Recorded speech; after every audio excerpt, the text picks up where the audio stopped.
I'm going to show you how to stabilize some footage within DaVinci Resolve. And I'm going to use this little piece of clip of a waterfall. So I'm going to open this by double clicking on it, and it's opened it in the edit window. This is where I want it in the edit window. This clip of video, if I show it you full size and just show you how it's running at the moment, is, well, it moves around in the frame, as you can see, and that's because I used a fairly long telephoto lens and tried to hand hold it, which patently didn't work.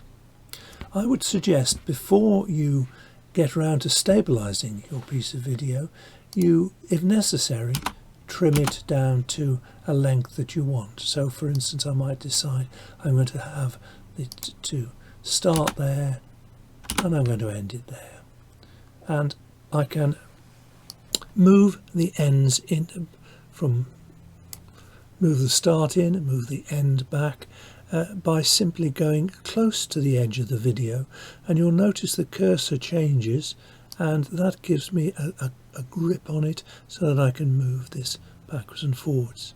It is reversible, so if at some stage I say, oh, I could do with a little bit more, then I can change that.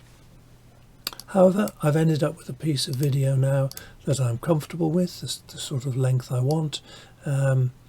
I can trim it later, but it's pointless trying to stabilize 5 minutes of video if you're only going to use 10 seconds of it. I need to stabilize it, and therefore I need to find the stabilization feature, which is within the window called Inspector. And if you don't see this, then there is a little button up on the top here which you click, which brings up the inspector, and it allows you to control various things. And the particular inspector feature I want to use is stabilization. If I click on the word stabilization, I bring up a range of options here. I'm going to assume for the moment that the key thing you want to do is you want to steady something which is, you don't want the camera to move. You want it as if it were on a tripod. And therefore there is a tick box here for camera lock, and that tries to do the best and tries to set it as if it is on a tripod. There are 3 modes here available.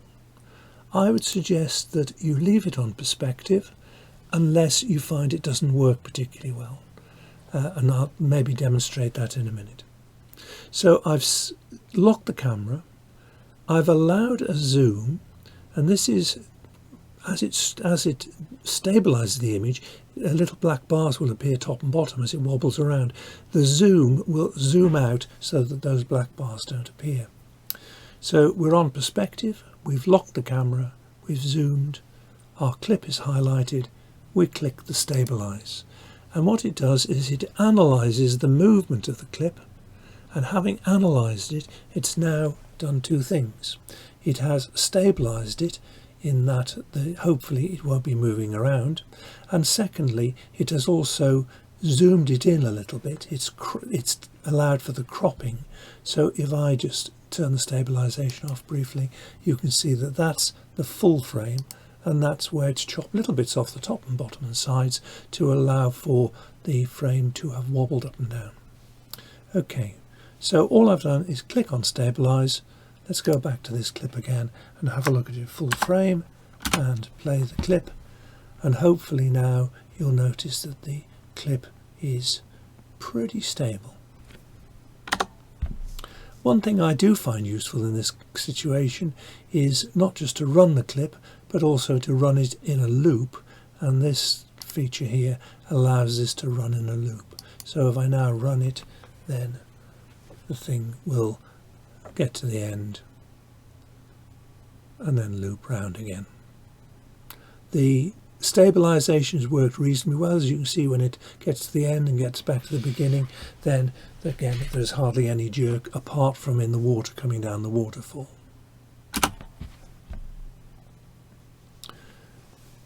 I'll undo that stabilization and we'll just try the other modes. The translation mode has a go at adjusting it just simply in the X and Y planes. So it's as if you are only shifting the camera up and down a little bit or left and right a little bit. We'll lock the camera again and stabilize it.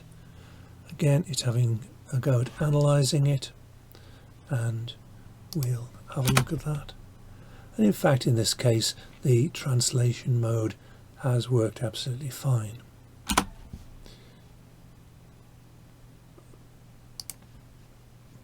This button up here, I've just clicked, undoes anything you've done. It's now unstabilized it and taken it back to the start point. So I want to have another go.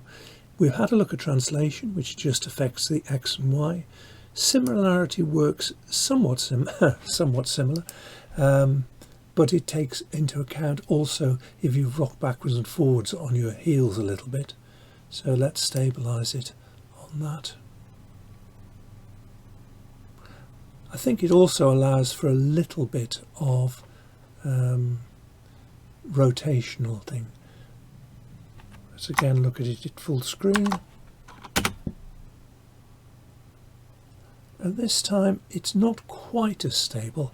You may not see it, but I can see a certain amount of sort of jitter, particularly in the top left hand corner. So I perhaps will not want to use that. So I'll undo that stabilization. I'll choose camera locked, perspective, and stabilize.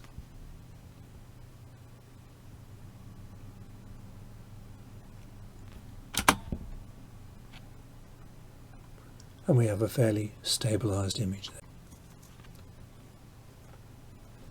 And here you can see the unstabilized footage on the right hand side of the screen and the stabilized footage on the left hand side of the screen, and hopefully you can see a considerable difference.